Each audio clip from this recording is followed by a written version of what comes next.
every time you're playing golf around here, you're facing a slightly different mental challenge. And so obviously the 500 level class of that is playing Pinehurst number 2 US Open course.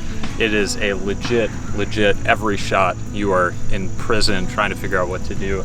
Pine Needles, that's like a 400 level course, championship test, awesome golf course, like really good way to test your golfing brain and thoughts. Pinehurst number 10, probably like a 300 level course.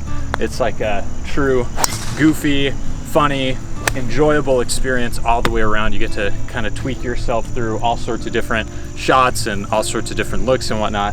I would say this is like your 200 level, your seminar level class where you're like, all right, like all I have to do is execute the shot from place to place throughout the round. And it's actually kind of really rewarding playing this course last, because after kind of having some brutal breaks, after some really good shots of the last few days, it feels nice to know like the goal is simple: hit it to this spot and then hit your next shot all the way up there. Yeah, I'm willing to hear your arguments about architectural integrity and all that stuff. I believe in it myself. But there is something to be said for these golf courses. It makes up such a significant portion of the courses in the country.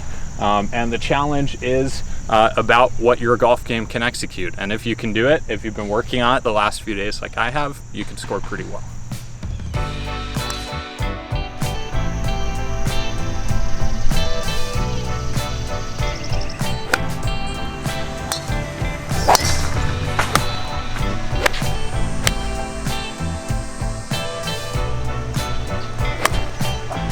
Like it around it. Work. Yeah, it's a fine swing.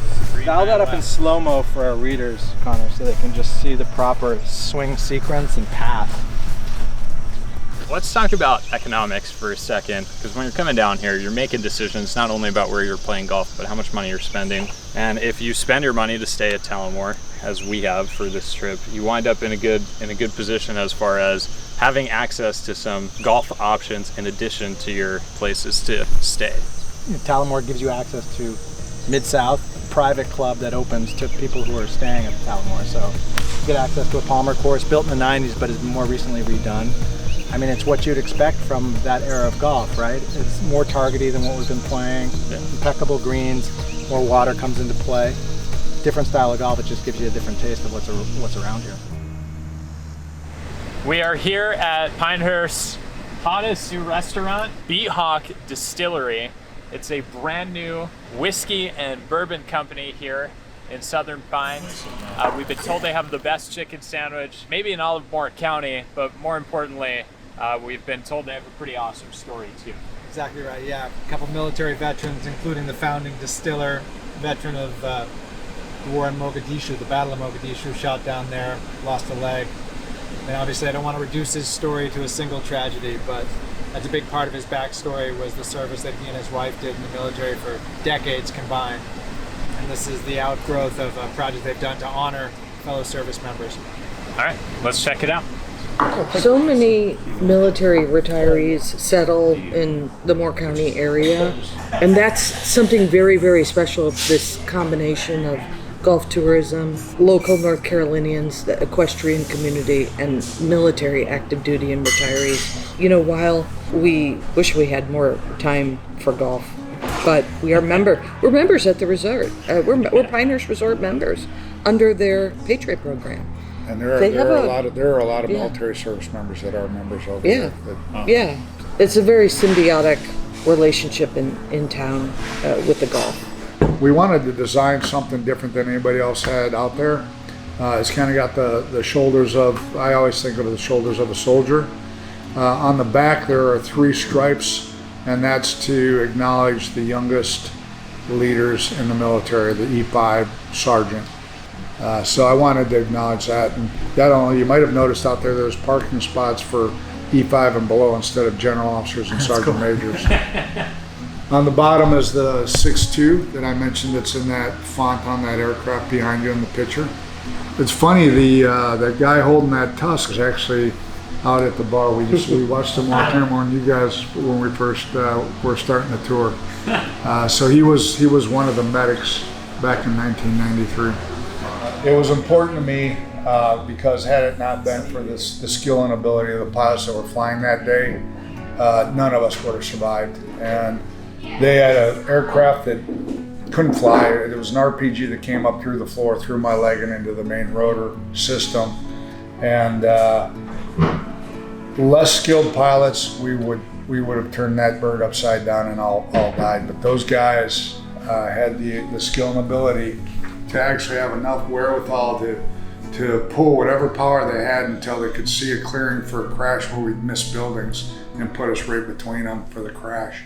And as a result, we all survived the crash. Like Brad says, it's not just whiskey. This is a place where people can gather and communicate and commemorate and make friends, and you don't see people on their phones out there, and they're telling stories, and it's really great. And the biggest thing, the most important thing that people have said to us since February 21st was thank you for bringing this to our community. And that's proof positive that we got hopefully something pretty cool. Our trip's wrapping up, James, and we've visited the home of golf, and we visited the USGA's headquarters, we visited the World Golf Hall of Fame. Everybody's making their home in the Pinehurst area. But long before any of these institutions got here, a living institution got here. Rand Morris said he's been a local for decades. He's coming to meet us downtown and give us a tour around. You know, Southern Pines is a one-road town. This train station was here back at the turn of the last century. And this is where all the folks from New York, Boston would come down and disembark here. So what Pinehurst had to do was get people from here to their resort 6 miles away. So initially it was horse-drawn carriages, but they built a trolley to get you over there. And where everybody would stay, they would walk down to the Jefferson Hotel, and there's in front of the window of the bar there's a long rail, and that's where you would tie your horse onto. Oh, really? So, I mean, it's really, you know, it's pretty cool. And then the next morning you catch the trolley, Yeah. you know, over to Pinehurst. It hasn't lost any of its small town charm. So there's some Southern Pines pride. Absolutely. And when you think, you know, the golf courses that are in Southern Pines, Mid Pines, and Pine Needles, you know, that's an extremely strong triumvirate. You come in contact with Rand Morissette, you got to walk around his pride and joy, and that is where we are right now. We're at Southern Pines Golf Club, the funkiest and the newest of the non-Pinehurst courses out here. I actually have never been out here before, but Rand is incredibly knowledgeable about everything to do with the design and the setup and everything here. He's going to kind of walk us through a few holes. He waited just for golden hour. Very excited for the walk. The great thing about this region, all the courses you want to play are public access. I don't know where you can go to play Pinehurst number 2, Pinehurst 4, Pinehurst 10, Tobacco Road, Pine Needles, Mid Pines, Southern Pines. I mean, that's an impressive group. And you don't have to pull strings or do anything.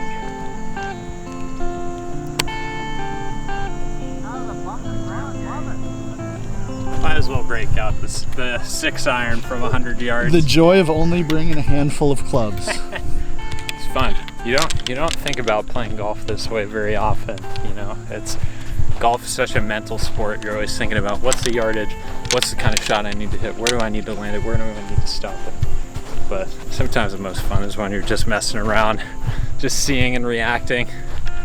And you might not score very well, but that doesn't matter, does it?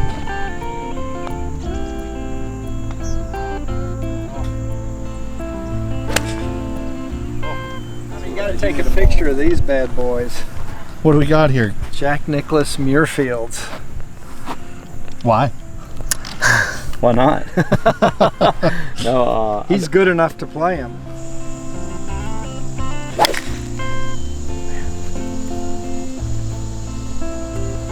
You know, 11, the further right, as you head directly for the flag, you take on more risk. And so question 1 is, you know, are you confident in your ability to do that? But then you have a variety of other options tearing down from there. You can aim as far as 20 yards to the left of the 11th hole versus aiming at the flag. And you can use the pronounced left to right ground contours to funnel a ball onto the green. Oh! How cool is that? Shadows get long and the air gets quiet. It's real spiritual out here.